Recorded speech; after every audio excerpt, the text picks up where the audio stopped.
What's final here today in Morgantown? West Virginia beats Liberty 41-17 inside Milan Puskar Stadium. Big crowd on hand to see it here today as well, in a game that Flames fell behind early and never really could pull themselves out of the hole. Alongside Matt Kamary, I'm Nick Pierce to recap things. We'll hear from Coach Gill and some of the players here in just a couple of moments. But Matt, Flames fell behind 20-0 early in this ball game, and it's really hard to come from behind at that point. But really, a lot of missed opportunities early on for the Flames. You think about the missed pitch for Des Rice there on the fourth down you play. You think about the missed field goals from John Lunsford in the first half. Really, that could have been about a 20-16 game at halftime. Absolutely, Nick. Those missed opportunities do hurt. That pitch by Des Rice, he had the entire sideline wide open, possibly could have gone for 6.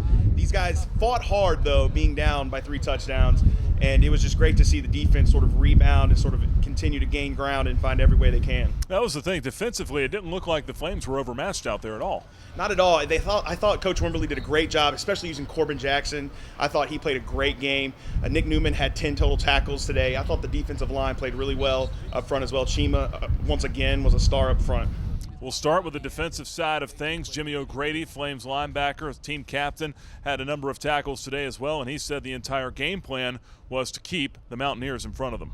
Trying to limit the explosive plays. We knew they would come out and, try to get the deep balls on us, but we wanted just to keep everything in front of us and just rally and make the tackle, and that's what we ended up doing. Just gave up some big plays, but, we'll learn and build on that and get better. I thought our defense did a great job keeping the ball in front of them. And they did good enough to give us a chance, and that's the thing on offense. We just have to get touchdowns instead of field goals. It was good to get Dante and BJ and Zach Parker some quality reps in a big-time game, because now they have confidence going into the rest of the season and realizing that they made some big-time plays against a big-time school. So any other team we play this season, they'll have confidence going into that game and knowing that they can do the same thing against that team too. Well, I think it's definitely missed opportunities, and first of all, I want to say to God be the glory and thank Him for the opportunity He gave us today. And again, offensively, we had opportunities to make some touchdowns, and we weren't able to capitalize on first down. We had to settle for some field goals, and then unfortunately, we're not able to make them today. So again, I think our defense hung in there pretty good. That quarterback's very, very good. Skylar was very, very on. And then they also got in the running game. They ran 3 or 4 times a draw play and was very successful on it. So we just didn't capitalize, particularly on the offensive side of the ball. A couple of notes here as well for the Flames from the injury side of things. I know Petey Peterson did not play at all in the second half. Lower body, knee injury that the Flames were a little bit precautious on. Turner Gill said there in the second half.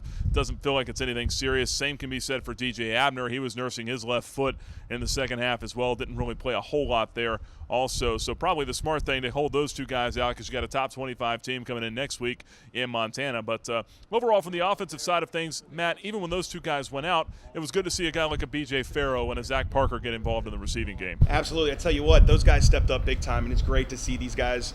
Even Dante Shells had some good catches there in the second half. And Todd Macon coming in and scoring a touchdown. He broke a few tackles running right up the middle, and he looked really good. Second Power 5 team he scored off. I remember last year he got a touchdown off of North Carolina as well. So certainly there were some bright spots and some things to build on, but overall not the outcome that the Flames were wanting. But, hey, there's another thing to touch on as well. 1, the Flames didn't turn the ball over today, and 2, only 4 penalties as opposed to 11 last week. So you did see some improvement. Yeah, the coaches did a great job, and as we've seen them do over the years, they do a great job every single week correcting penalties, taking the guys into the film room, showing them what they need and what they need to cut out and what they need to get better at in the next coming week.